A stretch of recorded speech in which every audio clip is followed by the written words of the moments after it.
So hi everyone, কেমন আছো? আশা করি ভালো আছো। বলে না, ঠাকুর না টানালে কোনো ঠাকুরের স্থানে যেতেই পারা যায় না, সেরকম আমাদেরও হয়েছে। অনেক দিন ধরে যাব করছি, মানে রাজবল্লভী মায়ের মন্দিরে, মানে ওখানে গিয়ে প্রসাদও খাবো। তো যা তো আর হয়ে ওঠেনি। একদিন ছুটির দিনে তোমাদের দাদাভাই বলছে যে চলো, তখন 10টা বেজে গেছে, যে রাজবল্লভী মায়ের ওখানে যাই, ওখানেই প্রসাদ খেয়ে আসবো। এবারে কোনো জায়গায় প্রসাদ আরে খেতে গেলে জানোই তোমরা 10টা মানে 11টার মধ্যে মিনিমাম ভোগের স্লিপ দিয়ে দেয়। এবার কি করে পাবা, যে কী করে হবে, যাবো খেয়ে তো প্রসাদ না খেলে কি করে হবে? আমার অনেক দিনের ইচ্ছা। তো তোমাদের দাদাভাই অফিসেরই একজন জানাশোনা ছিল, ওখানে দোকান আছে। তাকে ফোন করে বললো হ্যাঁ, কোনো চিন্তা নেই, তোমরা চলে আসো, আমি সব জোগাড় রেডি করে রেখে দেবো।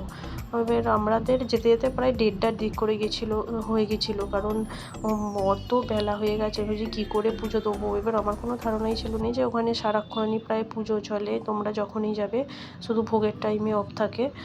তারপর তো আমরা গিয়ে দেখি সব ওরা জোগাড় করে রেখে দিয়েছে, আমরা খালি তাড়াতাড়ি করে গিয়ে নিয়ে পুজো যা দেবো আমাদের সব ডালা ফালা দিয়ে দিল, সাথে যে ভোগের স্লিপও কেটে রেখেছিলো দিয়ে দিয়েছিল, সেইটা নিয়ে আমরা মন্দিরে চলে এলাম। মন্দিরে চলে এসেছি পুজো দিতে, তারপর একটা ডালা নিয়ে নিয়েছি এখানটা চলো যাই।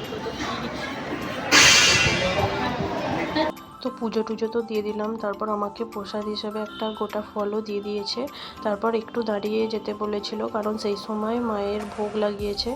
তারপর আধ ঘন্টা মতো দাঁড়িয়ে থেকে মায়ের মন্দির খুলতে দর্শন করে আমরা চলে গেছিলাম খেতে, কারণ আমরা যখন ঢুকছি তখনই দেখলাম যে তখন থেকেই খেতে আরম্ভ করে বসিয়ে দিয়েছে। তাই আমরা তাড়াতাড়ি করে চলে গেলাম, কারণ শেষের দিকে হয়ে গেছে। গিয়ে দেখি প্রচণ্ড ভিড় ভেতরে, আর এই গরমের মধ্যে পাখা চলছে, মানে তবুও যা গরম পড়েছিল তোমরা তো ভালো করেই জানো, আমরা কোনো হাত পাখাও নিয়ে যাইনি, মানে গরমে অবস্থা পুরো একদম নাজেহাল অবস্থা।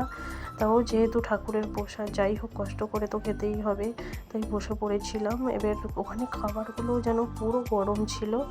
আর মানে আমার শোনা কথা যে ওখানে যে তরকারি হয় নাকি সব কিছু একভাবে সব দিয়ে দেয় একটা হাঁড়িতে, আর তার সাথে আবার মাছও দিয়ে দেয়, একবারে হয়ে যায়। প্রথমে দেখো ভাত দিয়ে দিয়েছিলো, পুরো গরম ছিল, গরমে পুরো গরম অবস্থা।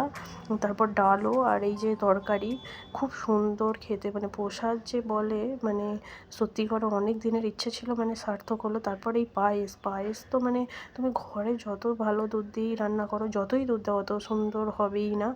তারপর আমরা খেয়ে দিয়ে উঠে একটু রেস্ট নিয়েছিলাম ওই মন্দিরের ভেতরেই, যা গরম পড়েছিল, কারণ আর রোদটাও প্রচণ্ড, কী করে আসবো, অনেকটাই দূর। তাই আমরা তারপরে যাওয়ার সময় বলেছিল এই যে মিষ্টিটা নিয়ে যেতে, তাই আমরা নিয়ে নিলাম আসার সময়, আর একটু ঠাকুরের ফুলও দিয়ে দিল। চলো আবার পরে দেখা হচ্ছে পরের কোনো ভিডিওতে, বাই।